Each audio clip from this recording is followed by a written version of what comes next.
bahwasanya di pembangunan jembatan Wadah Kidul itu memang tidak ada unsur kesengajaan, akan tetapi ketidaktahuan Pak Kepala Desa terkait.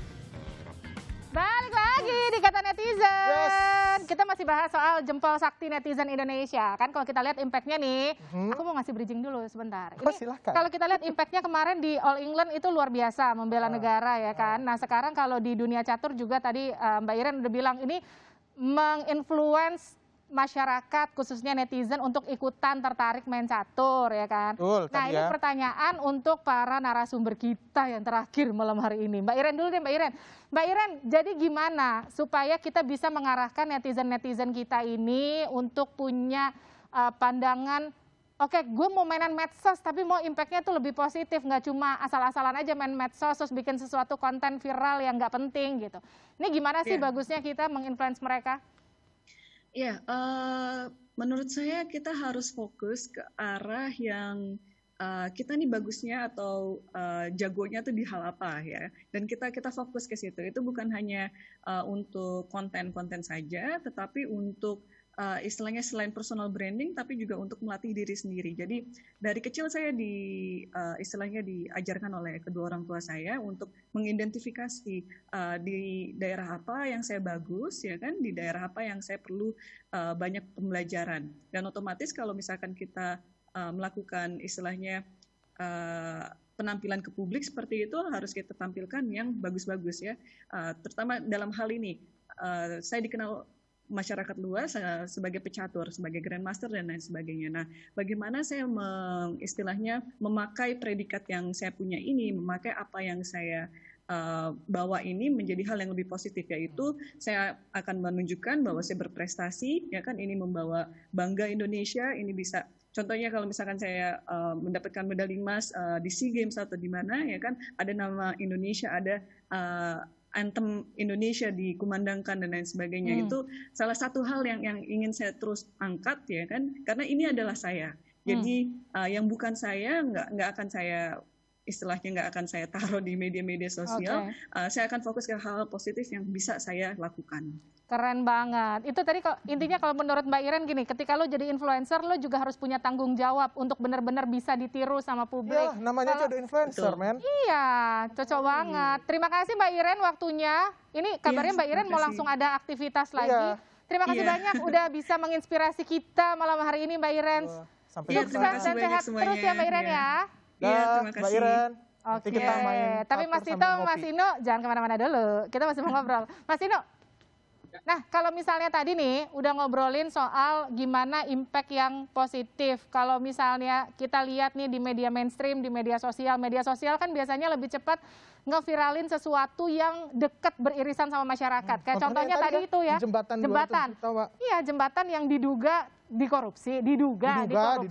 Terus kemudian kan diviralkan sama masyarakat. Kita sebagai media mainstream tuh bisa nggak sih Mas melibatkan masyarakat yang misalnya mereka kerap mainan medsos juga untuk membantu menginformasikan ke kita supaya beritanya juga bisa nggak cuma jadi konsumsi di medsos, tapi juga bisa di media mainstream. Citizen journalism ya, Wak? Sering sekali sih kita melakukan itu, dan pelibatan ini baik formal maupun informal kami lakukan. Kalau informal misalnya kita punya ada satu divisi yang memantau apa yang sedang trending, apa yang sedang viral di media sosial untuk kita lakukan tugas-tugas jurnalistik atas hal-hal yang viral itu. Dengan cara apa? Melakukan riset, melakukan observasi, dan melakukan verifikasi atas peristiwa itu. Tugas-tugas jurnalisme malah menjadi sangat penting sekarang karena banyak sekali informasi yang simpang siur dan tidak jelas posisi kebenarannya. Dan media atau jurnalisme hadir di situ karena punya tools, punya metodologi untuk melakukan uji atas kebenaran informasi. Itu yang informal. Yang formal, kami juga melakukan kerjasama misalnya dengan banyak kelompok, misalnya dengan Persatuan Pelajar Indonesia di seluruh dunia. Kompas.com mengajak mereka sebagai netizen di belahan dunia manapun untuk memberikan informasi apa yang sedang terjadi di sana. Dan dari situ, karena kami tidak memiliki wartawan atau tidak memiliki kontributor di daerah atau di negara-negara itu, maka kami menggunakan data mereka yang kami yakini dan percaya itu benar. Itu di luar negeri. Di dalam negeri kami bekerja sama dengan banyak universitas di Indonesia yang mengajak para peneliti, bahkan para mahasiswa untuk menjadi kontributor atas informasi dan berita-berita yang ada di sekitar mereka. Dan tugas-tugas ini karena media sosial itu dimungkinkan, dan ini menggembirakan sebenarnya, bukan lagi hal yang justru membuat kami khawatir sebagai media mainstream. Oh, itu dia kenapa kompas.com tagline-nya jernih melihat dunia.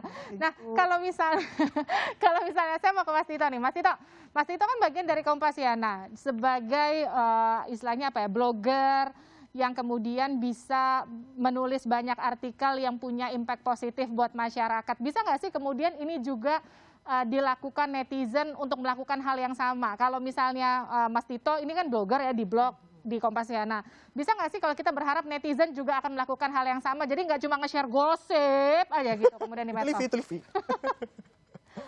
Ya, seharusnya memang setiap personal dari diri kita memang harus punya rasa tanggung jawab terhadap apapun yang kita posting. Kalau misalkan saya di Kompasiana